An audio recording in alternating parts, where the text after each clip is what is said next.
मजहब बेचकर आलीशान जिंदगी, झांगुर बाबा की दौलत की चौंकाने वाली हकीकत।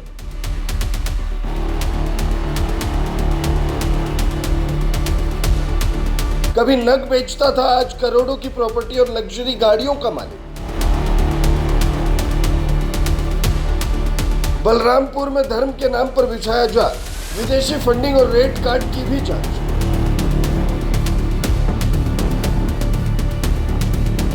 बलरामपुर में एक ऐसा रहस्य उजागर हुआ है जिसने पूरे प्रदेश को झकझोर कर रख दिया है। कभी 10 रुपए में अंगूठी बेचने वाला जलालुद्दीन उर्फ झांगुर बाबा आज करोड़ों की संपत्ति का मालिक कैसे बन गया? ये सवाल सिर्फ आम जनता नहीं बल्कि जांच एजेंसियों के लिए भी सिरदर्द बन चुका है।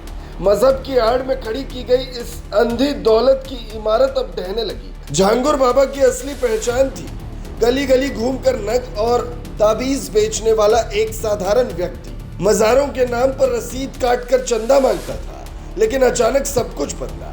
लग्जरी गाड़ियां, आलीशान कोठियां और विदेशों से फंडिंग, सब कुछ उस बाबा की झोली में आ गया जिसने धर्म को धंधा बना लिया। पड़ोसियों का कहना है कि जलालुद्दीन जमीन खरीदने लगा, लोगों से दूरी बनाने लगा और धीरे धीरे गांव की राजनीति में कूद गया। बिरादरी वोट के दम पर प्रधान बना और फिर उसकी पहुंच दिल्ली मुंबई तक फैल गई। कुछ ही वर्षों में उसने बलरामपुर में अपना तिलिस्मी साम्राज्य खड़ा कर लिया। अब जब एटीएस की रडार पर झांगुर बाबा चढ़ा है तो राज पर राज खुलते जा रहे हैं। 70 से 80% अवैध निर्माण ढहाए जा चुके हैं। मुख्यमंत्री योगी आदित्यनाथ खुद पूरे ऑपरेशन की निगरानी कर रहे हैं। बाबा के साथ नीतू और नवीन जैसे कुछ संदिग्ध चेहरे भी जुड़ते नजर आ रहे हैं। ये वही लोग हैं जिनके जरिए प्रॉपर्टी खरीदी गई, हवाला के जरिए ट्रांजैक्शन हुए और पुणे के लोनावला में 16 करोड़ की संपत्ति खड़ी की गई। मोहम्मद अहमद नाम का शख्स झांगुर बाबा का फाइनेंसर बताया जा रहा है। जांच एजेंसियों के मुताबिक अहमद के जरिए विदेशी फंडिंग के तार जुड़े। अब न्यूज टीम ने अहमद के घर का रुख किया तो उसके पिता ने सारे आरोपों से किनारा कर लिया, लेकिन आलीशान मकान, संदिग्ध ट्रांजैक्शन और पुणे की प्रॉपर्टी कुछ और ही कहानी कह रही है।